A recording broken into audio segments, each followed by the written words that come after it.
ಮೆಟ್ರೋದಲ್ಲಿ ಅಪರ್ಣಾ ಅವರ ಧ್ವನಿ ಹುಟ್ಟಿದ್ದು ಹೇಗೆ ಈ ವಿಚಾರಕ್ಕೆ ಸಂಬಂಧಪಟ್ಟಂತೆ ಫೇಸಸ್ ಆಫ್ ಬೆಂಗಳೂರು ಡಾಕ್ಯುಮೆಂಟ್ರೀಸ್ನಲ್ಲಿ ಅಪರ್ಣಾ ಅವ್ರನ್ನ ಮಾತನಾಡಿಸಿದ್ದಾರೆ. ವಿಕಾಸ್ ಬಡಿಗೇರ್ ಇದನ್ನು ಶೂಟ್ ಮಾಡಿದ್ದಾರೆ. ಇದರ ನಿರ್ಮಾಣ ಅಂದರೆ ಇದರ ನಿರ್ದೇಶನವನ್ನು ಕೂಡ ಅವರೇ ಮಾಡಿದ್ದಾರೆ. ಏನೇನು ಹೇಳಿದ್ದಾರೆ ಅಪರ್ಣಾ ಅವರು? ಬಹುಶಃ ನನಗೆ ಗೊತ್ತಿರುವ ಮಟ್ಟಿಗೆ ಇದು ಅಪರ್ಣಾ ಅವರು ಮಾತನಾಡಿದ ಕಟ್ಟಕಡೆಯ ಡಾಕ್ಯುಮೆಂಟ್ರಿ. ಆ ಒಂದು ಕಟ್ಟಕಡೆಯ ಡಾಕ್ಯುಮೆಂಟ್ರಿ ಇದೀಗ TV5ನಲ್ಲಿ ಪ್ಲೇ ಆಗ್ತಾ ಇದೆ. ಕೃಪೆ ಫೇಸಸ್ ಆಫ್ ಬೆಂಗಳೂರು ಡಾಕ್ಯುಮೆಂಟ್ರೀಸ್ ನೋಡಿ. ಪ್ರಯಾಣಿಕರೇ ಗಮನಿಸಿ, ಮುಂದಿನ ನಿಲ್ದಾಣ ಬೆಂಗಳೂರು ಮಹಾನಗರ.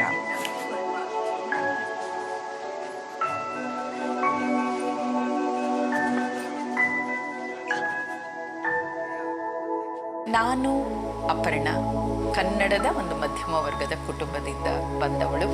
ಮನೆಯಲ್ಲಿ ವಾತಾವರಣ ಹಂಗಿದ್ದಿದ್ರಿಂದ ಎಲ್ಲೋ ಗೊತ್ತಿಲ್ಲದ ಹಾಗೆ ಸಾಹಿತ್ಯ, ಸಂಗೀತ, ಸಾಂಸ್ಕೃತಿಕ ಲೋಕ ಈ ಕಡೆ ಹೆಚ್ಚು ಆಕರ್ಷಣೆ ಬೆಳೀತು, ಆಸಕ್ತಿ ಬಂತು. ಮುಂದೆ ನನ್ನ ತಂದೆ ಚಲನಚಿತ್ರ ಪತ್ರಿಕೋದ್ಯಮದಲ್ಲಿ ಇದ್ದರು, ಹಾಗಾಗಿ ಸಿನಿಮಾದವರ ಸಂಪರ್ಕ ಹೆಚ್ಚಾಗಿತ್ತು. ಮತ್ತು ಚಿತ್ರಬ್ರಹ್ಮ ಪುಟ್ಟಣ್ಣ ಕಣಗಾಲ್ ಅವರು ನನ್ನನ್ನು ಸಿನಿಮಾ ರಂಗಕ್ಕೆ ತಂದರು. ಮಸಣದ ಹೂ ನನ್ನ ಮೊದಲನೇ ಸಿನಿಮಾ. ಕರ್ನಾಟಕದಲ್ಲಿ ಕಿರುತೆರೆ ಮಾಧ್ಯಮ ಹುಟ್ಟಿದ ಆರಂಭದಲ್ಲಿ ನಾನು ಅದರಲ್ಲಿ ನಾಟಕಗಳನ್ನ ಮಾಡ್ತಾ ಇದ್ದೆ. ಆನಂತರ ನಿರೂಪಕಿಯಾಗಿ ಅಲ್ಲಿ ಸೇರಿಕೊಂಡೆ. ನಿರೂಪಣೆಯ ಎಲ್ಲ ಮಾಧ್ಯಮದಲ್ಲಿ ನಿರೂಪಣೆಯ ಎಲ್ಲ ಸಾಧ್ಯತೆಗಳನ್ನು ಗುರುತಿಸ್ಕೊಳ್ಳೋ ಹಾಗೆ ಮಾಡಿದ್ದು ದೂರದರ್ಶನ. ಕನ್ನಡ ಓದ್ತಾ, ಕನ್ನಡ ಬರೀತಾ, ಕನ್ನಡ ಮಾತಾಡ್ತಾ ಬೆಳೆದದ್ದು. ಕನ್ನಡ ಮಾಧ್ಯಮದಲ್ಲೇ ನನಗೆ ಅವಕಾಶಗಳು ಲಭ್ಯ ಆಗಿದ್ದರಿಂದ ಅದು ಹಾಗೆ ನಿರಂತರವಾಗಿ ನಡೀತಾ ಇದೆ. ಏನು ಜೋರಾಗಿ ಗಾರ್ಡನ್ ಸಿಟಿ ಅಂತಿದ್ವಿ, ಮೆತ್ತಿಗೆ ಆ ಹೆಸರು ಹೋಗ್ತಾ ಇದೆ. ಎಷ್ಟೊಂದು ಹಸಿರಿದ್ದು ಎಲ್ಲಿ ಹೋಯ್ತು ಆ ಹಸಿರು. ಈಗ ಯಾಕೆ ಮತ್ತೆ ನಾವೆಲ್ಲ ಮನಸ್ಸು ಮಾಡಿದ್ರೆ ಒಂದಷ್ಟು ಹಸಿರು ವಾಪಸ್ ತರಬಹುದು, ಅದಷ್ಟು ನಾವು ಯಾಕೆ ಮಾಡ್ತಿಲ್ಲ ಅಂತ ಅನಿಸುತ್ತೆ. ಏಕೆಂದರೆ ಒಂದು ನಗರನ ಹಾಳು ಮಾಡೋದೇನೆ ತುಂಬ ಸುಲಭ. ಕಟ್ಟುವಿಕೆ ಇದೆಯಲ್ಲ, ಅದು ತುಂಬ ಮನಸ್ಪೂರ್ವಕವಾಗಿ ಇವಾಗ ಆಗಬೇಕು. ಮುಂಚೆ ಸಹಜವಾಗಿ ಆಗ್ತಾಯಿತ್ತು, ಇವಾಗ ಆಗ್ತಾ ಇಲ್ಲ.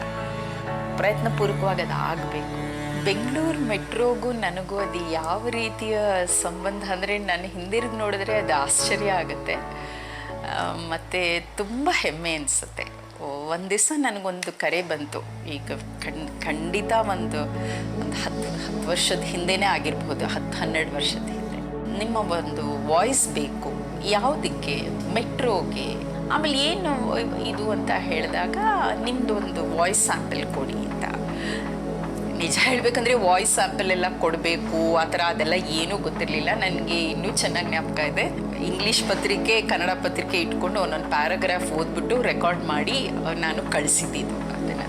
ಆಮೇಲೆ ನನಗೆ ಫೋನ್ ಮಾಡಿ ಹೇಳಿದ್ರು, ಅಂದರೆ ಅಲ್ಲಿ ಒಂದು ಚೆನ್ನೈನಲ್ಲಿ ಆಗ ಇದೆಲ್ಲ ನಿರ್ಧಾರ ತಗೊಂಡಿದ್ದಂತೆ. ಅಲ್ಲಿ ಅವರು ಈ ವಾಯ್ಸ್ ಇರಲಿ ಅಂತ ನನ್ನ ವಾಯ್ಸ್ನ ಸೆಲೆಕ್ಟ್ ಮಾಡಿದ್ರಂತೆ.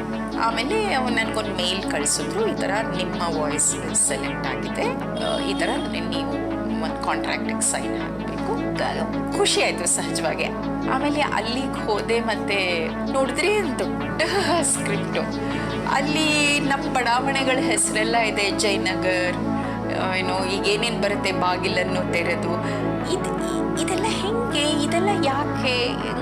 ಆಮೇಲೆ ನಾನು ಅವ್ರನ್ನ ಕೇಳಿದೆ, ನನಗೆ ಐಡಿಯಾ ಇಲ್ಲ ಇದು ಹೆಂಗೆ ಬರುತ್ತೆ. ಅವಾಗ ಅವ್ರು ಹೇಳಿದ್ರು, ಎಲ್ಲೋ ಮೆಟ್ರೋ ಸ್ಟೇಷನ್ ನಿಂತರೆ ಬಾಗಿಲು ತೆರೆಯುತ್ತೆ, ದ ಡೋರ್ಸ್ ವಿಲ್ ಓಪನ್, ನಾವು you need to be careful, ಇದೆಲ್ಲ ಹೇಳ್ತಾ ಹೋಗಬೇಕು. That's why we are recording all this. ಅದಾಯಿತು. ಅದಾದಮೇಲೆ ಅಷ್ಟೇ, ರೆಕಾರ್ಡಿಂಗ್ ಮುಗೀತು ಎಲ್ಲ. ಆಮೇಲೆ ಥ್ಯಾಂಕ್ಸ್ ಅಂತ ಅವ್ರ ಮೇಲ್ ಕಳಿಸಿದ್ರು. ಆಮೇಲೆ ಏನು ಮೆಟ್ರೋ ಗಿಟ್ರ ಏನೂ ಶುರುವಾಗಿರಲಿಲ್ಲ. ಆಮೇಲೆ ನೋಡಿದ್ರೆ ಒಂದು ಫೈನ್ ಡೇ ಅಂತಾರಲ್ಲ, ಹಾಗೆ ಮೆಟ್ರೋ ಶುರುವಾಗುತ್ತೆ. ಬೈಯಪ್ಪನಹಳ್ಳಿಯಿಂದ MG ರೋಡ್, ಅದು ಫಸ್ಟ್ ಇದಾಗಿದೆ. ಖುಷಿ ಏನಂದರೆ ನನ್ನ ವಯಸ್ಸು ಬರುತ್ತೆ ಇಲ್ಲಿ ಈ ಥರದ್ದು ಅಂತ. ಮತ್ತು ಅಂದರೆ ಇನ್ನೂ ಒಂದೇನೆಂದರೆ, ಇಷ್ಟ ಆದ್ರೂ ನಾನು ಮೆಟ್ರೋನಲ್ಲಿ ಹೋಗಿರಲಿಲ್ಲ. ಆಮೇಲೆ ನಾನು ಹೌದು ಅಂದ್ಬಿಟ್ಟು ಒಂದು ಕುತೂಹಲ ಆಯಿತು, ಹೆಂಗೆ ಕೇಳುತ್ತೆ ನನ್ನ ಧ್ವನಿ ಅಂತ. ಒಂದು ದೀಪಾವಳಿ ದಿವಸ, ಇವತ್ತು ಮೆಟ್ರೋಲ್ ಜಾಸ್ತಿ ರಶ್ ಇರಲ್ಲ ಅಂತ ನಮ್ಮ ಮನೆಯವರೆಲ್ಲ ಇದು ಮಾಡಿ MG ರೋಡ್ ತನಕ ಹೋಗಿ, ಬನಶಂಕರಿಯಿಂದ MG ರೋಡ್ ತನಕ ಹೋಗಿ, MG ರೋಡಿಂದ ಬೈಯಪ್ಪನಹಳ್ಳಿಗೆ ಮೆಟ್ರೋ ಪ್ರಯಾಣ ಹೆಂಗಿರುತ್ತೆ ಮತ್ತು ನನ್ನ ಧ್ವನಿ ಹೆಂಗೆ ಕೇಳುತ್ತೆ ಅಂತಲೇ ಹೋದ್ವಿ. ತುಂಬ ಖುಷಿ ಆಯಿತು, ತುಂಬ ಹೆಮ್ಮೆ ಅನ್ನಿಸ್ತು. ಇವತ್ತಂತೂ ಹೆಂಗಾಗಿದೆ ಅಂದರೆ ಕಾರ್ ಬೇಕಾ, ಮೆಟ್ರೋನಲ್ಲಿ ಹೊಟ್ಟೋಗೋಣ ಅನ್ನೋ ಮಟ್ಟಕ್ಕೆ ಎಲ್ಲರೂ ಮಾತಾಡ್ತಾರೆ. ನಾನು ಅದನ್ನು ಮಾಡ್ತಾ ಇದ್ದೀನಿ ಸುಮಾರು ಸತಿ.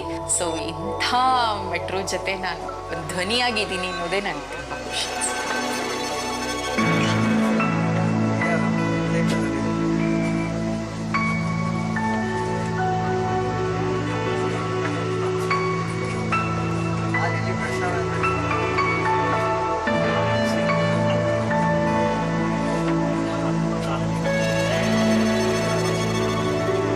ಮುಂದಿನ ನಿಲ್ದಾಣ